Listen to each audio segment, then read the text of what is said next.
To the Lone Star State and Mammoth AT&T Stadium in Arlington, Texas. Coming up, we've got what should prove to be a good one between the Minnesota Vikings and the Dallas Cowboys.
Now the Georgia Southern man, this is Jerick McKinnon. And he'll find some space up to about the 25. 5 yards on the carry. Good pickup on first down. Okay, Charles, the Vikings offensive starters, a former Ole Miss Rebel is a guy to watch, and that's Laquan Treadwell. No doubt about it, and when you look at his speed, forget it. All right, just throw out that time stuff. Watch his play speed. He plays the game really fast and big and aggressively. They want to call him Megaquan. If he plays to that, he'll really help this Vikings team. Third play here, this opening drive as they're up against a 3rd and 5. Bradford to throw it. And it falls incomplete after almost being intercepted. A pick there would have been great. The good news for the defense now, it's 4th down.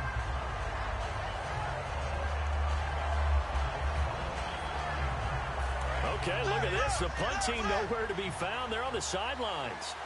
Offense going to go for this on the opening drive.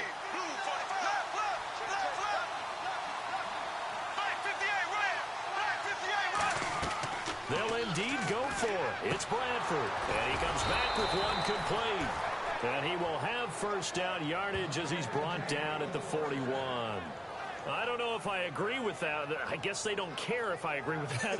But, boy, you have to be surprised by that, right? I definitely was surprised that they decided to go for it in this situation. But they must have either felt like they either had a great play call on or they're trying to show extreme confidence. They run it with McKinnon. And this play will be blown up. He'll lose yardage back at the 38. That's going to go as a loss of 2, and it'll be 2nd down.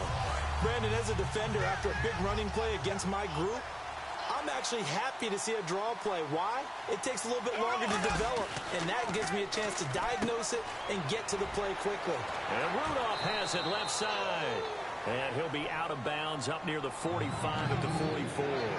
When you execute a drag or a crossing route really well and give them a chance to let it develop a little bit, you can gain some significant yardage hitting your tight end on that one. And on 3rd down, the Cowboys bring in an extra defensive back.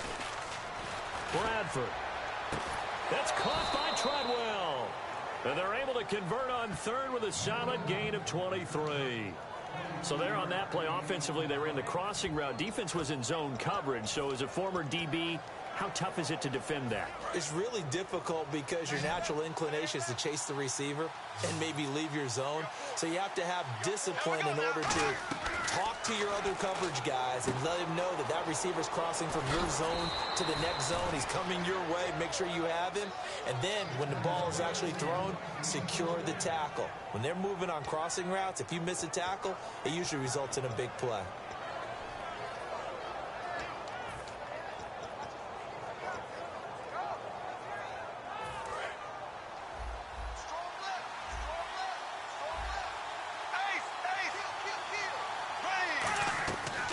Bradford now to throw on first down. The left side caught by Diggs.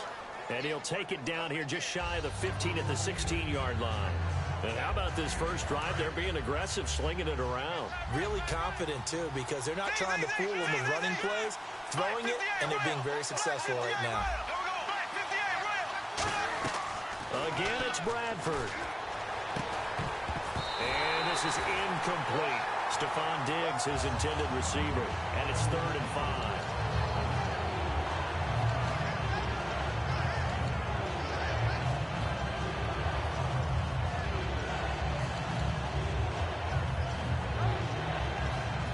It's been a pretty long opening drive. This will be play number 11 coming up on 3rd down.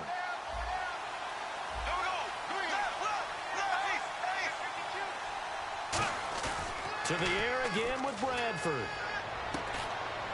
And incomplete. The contact made the ball roam free and brings up 4th down. After all the preparation, all the practice, a play like that will absolutely break your heart. They had everything they wanted, just unable to complete it. In the end zone, a big-time drop. And Walsh able to convert it as his kick is good. And the Vikings have a 3-0 lead. And, Charles, they get the field goal. Took them a dozen plays, though. Work with me on this one. You know what I'm about to say, right? Bend but don't break. That's what came into play here for the defense. 12 plays were run at them. They only gave up 3 points. In a lot of ways, that's a win for the defense. And he'll be taken down just past the 20 at about the 21-yard line. Looking to jam the receivers at the line here. Press coverage look defensively. Now the first carry for Ezekiel Elliott. No gain on the play there. 2nd down. Dez Bryant, certainly one of the go-to guys, if not the go-to guy for this offensive unit. One of the most talked about players in the league, as well as one of the most productive receivers. He attacks the football downfield. Now Prescott. He's going to air one out. It got his man complete. A big play here for Dallas. And even 40 yards. Today's receivers in the NFL, they're the complete package nowadays. We know they can run, we know they can catch, but they have those big frames now. So oftentimes they just out-physical guys downfield and go up and catch the football. And we saw a big gain as a result on that play. A first down carry by Elliott. Credit him with a 1-yard gain there to make it 2nd and 9. Quickly now a look at the defensive starters for Minnesota. Anthony Barr almost defies description at times. He's built like a defensive end, but he plays outside linebacker and does it quite well. Here's Prescott going right side. He has Witten. Give him 7 on the play, and that'll bring up a 3rd down. Sitting alongside Charles Davis, I'm Brandon Gaudin, as it is Cowboy football to begin quarter number 2. And they're driving, but they come up on a 3rd and short here.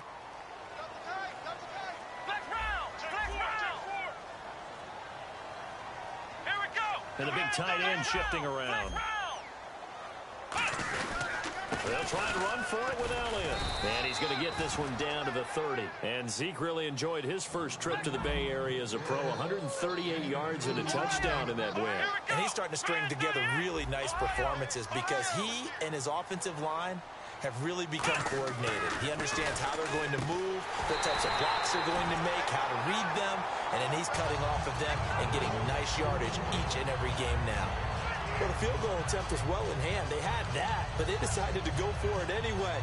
Extreme confidence, it looks like. Yeah, but I bet the defense is going to remember this one, right? They kind of rubbed their nose in it. Defense showing blitz.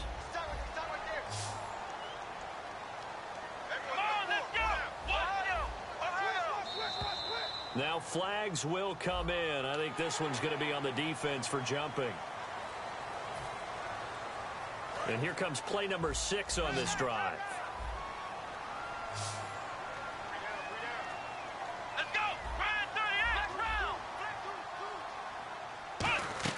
He'll look to throw. And no escaping this time as he'll go down. They got him for a sack. Everson Griffin in there to make the sack. He buries him for a loss of 10. Halfback sent in motion.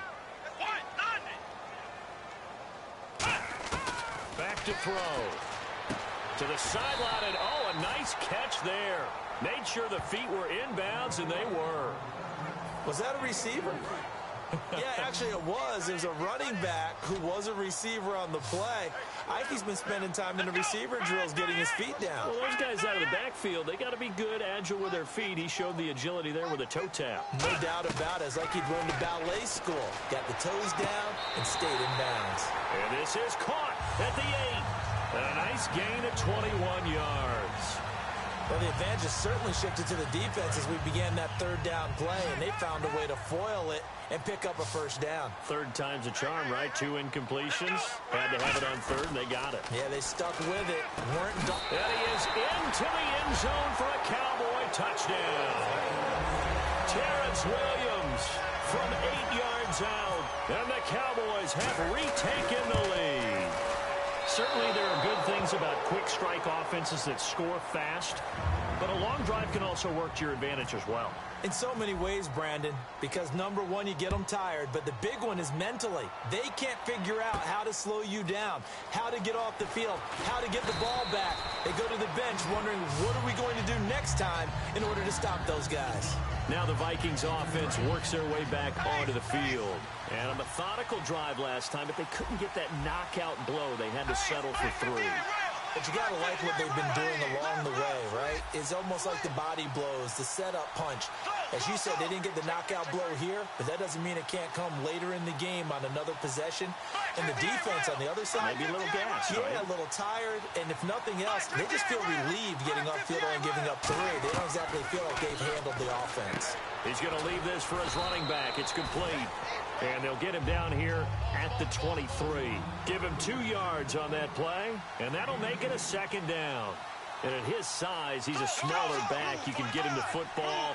He can kind of get lost, make someone miss. It's good for him. Yeah, it's great for him. I like what you said there. Sometimes he gets lost in the traffic a little bit, but get him out in the open field into some space. That plays to his strengths the best and keeps him out of it where all the big... Oh, and a bad throw there. It's intercepted. Picked off by Morris Claiborne. And they have the football and will set up shop at the 33-yard line. And now the Vikings are going to stop it here on defense with a timeout. They'll have 2 remaining as we step aside here in this second quarter.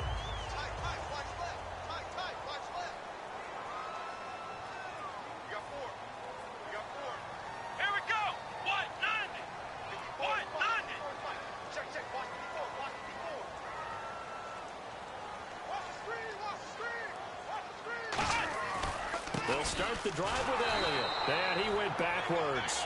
He'll be down at the 30. A loss of a full 3 yards, and now it's second down. Anthony Barr got a real education at UCLA and playing not just his normal position of stand-up outside linebacker, but down defensive end. So he had to incorporate a variety of... This is caught inside the 15. A big play here for Dallas.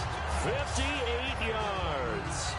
A great job pulling that one in from a guy, as we know, who can really blaze. He's got a lot of speed. And that speed can work for him so many different ways.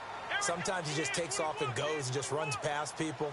Sometimes you get people to back off so far that you can catch everything underneath. But still, at some point in the game, you probably have to make some contested catches, right? Sometimes you have to go up and beat a defender for the football.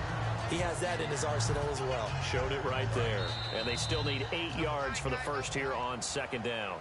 Brief break in the action here. We're back to Arlington right after this timeout. Bryant, the lone receiver, left. Looking to throw. Blitz coming, and down he goes. Emerson Griffin in there to get him his second sack now of the afternoon.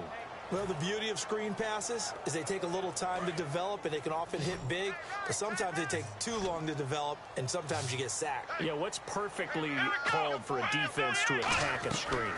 Typically a blitz, and even though people think that the screen operates against the blitz, if you... Into a double team, and it's intercepted. It's the linebacker, Chad Greenway, with a pick. And a big turnover there as his guys will get the football back. And now out comes Minnesota. And following the interception, we'll see what they can put together on this drive. I can hear my old college coach right now. He always used to tell us before every game, the team making the fewest mistakes will win. What they're hoping is that that last mistake is their only one of the game. Coaches, that's all they talk about, turnovers, right? Minimizing those and maximizing opportunities. Back near the goal line, under pressure, and down he goes in the end zone, and that's a safety.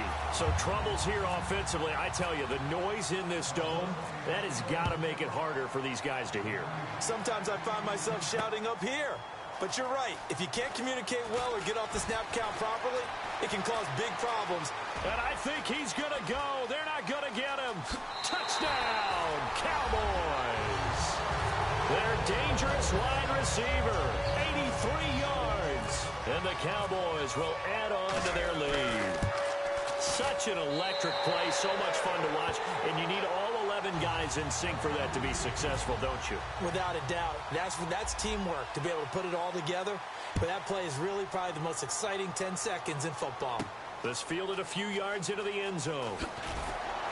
And in hindsight, probably should have stayed where he was, as he'll only get back to the 16-yard line. The Vikings offense now, they get ready to head back on the field. And the last time they had the football, they surrendered 2 points on the safety.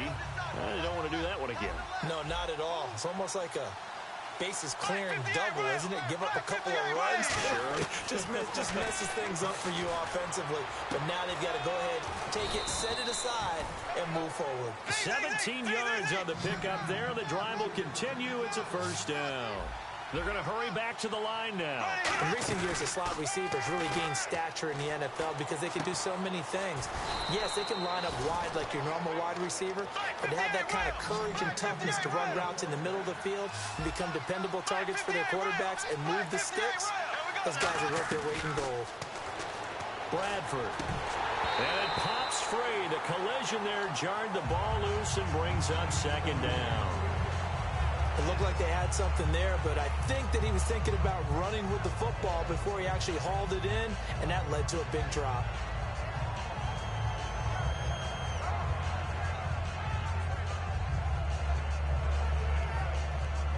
Offense looking to avoid a 3rd and long. It's 2nd and 10. A second down throw for Bradford. Looking for Diggs, and it's intercepted. Picked off by Brandon Carr. That late in the clock, second quarter, why not just run it a time or two and get it into the locker room? What you're saying makes absolutely perfect sense. Run it and get out of there. But I'm just wondering if the pressure of today's NFL and the high-powered offenses that you're facing may have forced them into saying, let's try and get some more points.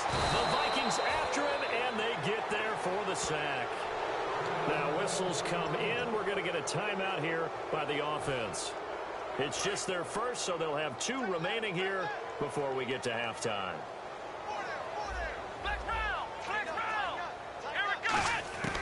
Out of the gun, they'll look to throw. He'll rifle this one deep right side. And incomplete there. A nice hit. Jars the ball free and brings up 3rd down.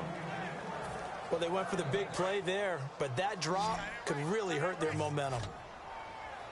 And it looks like we've got a dime set here defensively. 6 DBs in the game. From the shotgun, he'll look to throw. Nowhere to escape, and he goes down. And how about this? 4th and long, and they're going to go for it. And another timeout called by the Vikings now.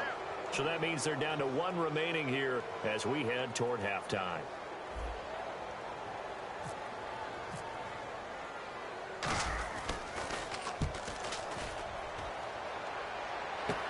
Sherrills to return it. We'll call that a punt of 38 yards officially. And there'll be time for maybe one final play before halftime. And now out comes Minnesota. And you got to think, if this is anything other than just taking a knee, I'd be very surprised. Yeah, they've got enough to talk about at the half. Why do anything else? Just get out of there. He sets to fire deep. And for the 3rd time here in this half, it's intercepted. Picked off by Brandon Carr. First half in the books. You're watching the NFL on EA Sports. So both teams have their marching orders, and we'll get going again here in quarter number 3. This will be taken to the back of the end zone. And the decision to come out is going to cost him 5 yards with a new rule as he's taken down right at the 20-yard line. Out come the Cowboys now as they'll go on offense first here in this third quarter. They built a good first-half lead. Now they have a chance to add on to it. And what I'm thinking is that the offensive staff spent the entire halftime just working with them on, here's what we think they're going to do to attack us in the second half. Nice first half that we've had, guys, but be prepared for some change-ups. We're going to see them when we kick it off in the second half. See how they handle any adjustments that might be made defensively. Well, if you do read man coverage, Brandon, the drag route's a pretty good one to run against it because you're running away from people on it. Now Prescott. Caught left side, Williams. And he's going to be out of bounds, but able to take it inside the 40-yard line. That looked like a pretty good route combination there because you've got to find a way to clear the guy running the drag, because when you do, you just put the ball on him and then let him run. Yeah, he's got some space. They come out here in the I. Let's go!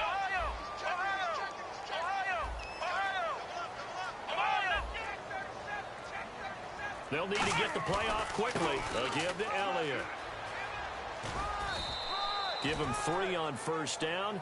It'll set up a 2nd and 7. In my book, that's running the ball well, but with intelligence. How about him keeping the clock moving, staying in bounds? Yeah, even though it's the third quarter, you're thinking ahead, aren't you? This is where your running game can really help you with a lead in the second half. I agree totally. It's not just end-of-the-half situations that you worry about the clock. It's throughout the game. And with a lead, stay in bounds. Make them fight harder to try and catch you.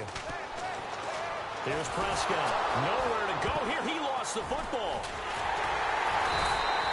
On plays like this where the ball comes free, it's often unusual for the team that lost it to get it back. Because this is the quarterback. The ball gets away from him. Everyone else is trying to execute what they're supposed to do on offense. They're usually looking in the other direction, downfield, or have moved away from him.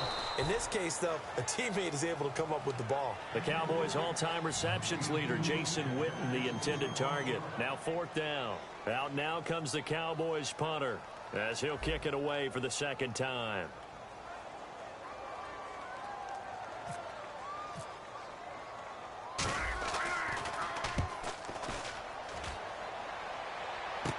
Here's Sherrills.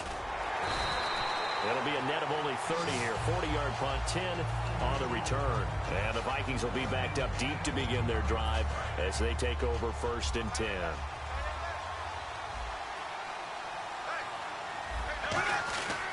And the first play of the drive goes to McKinnon. And he's going to be taken down right at about the 15-yard line. 2 yards on the pickup there. It'll be 2nd and 8. 8 yards to go here on 2nd down.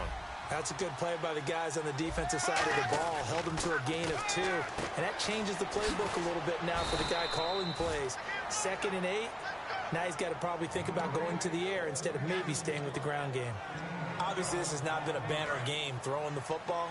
So what you got to do, you got to kind of down focus, don't you think? Find the tight end, take some easier completions. The interception last drive. There he hits the reliable target. Across the 30 to the 31-yard line. And give him 4 yards there. It'll be 2nd and 6. 6 yards to go here on 2nd down. Not a run that you're going to write home about, but still a good first down run. That's what an offense calls staying on schedule. 3 to 4 yards on first down. You're set up very well for the rest of the drive. And a nice gain of 21 yards. I know many people like to throw to the tight end, maybe in a little flexed out position because he creates mismatches with his size. But slot receivers do the same thing with their quickness, their speed, and their route running savvy. Now McKinnon. And that play will go nowhere. Losing yardage back near midfield at the 49. It's a loss of 2 there, bringing up 2nd down. Here's Bradford. And the hit jarred it loose. It's incomplete. Normally, he's pretty reliable. Usually catches what's thrown to him. On that play, he simply dropped it. Incomplete pass on 2nd down. Let's see what the offense draws up here on 3rd. They go play action. Now Bradford. He's got time. And his pass is intercepted for the 4th time today. A great read, and it's picked off. And he'll bring it all the way back just a yard or 2 shy of midfield. The Cowboys...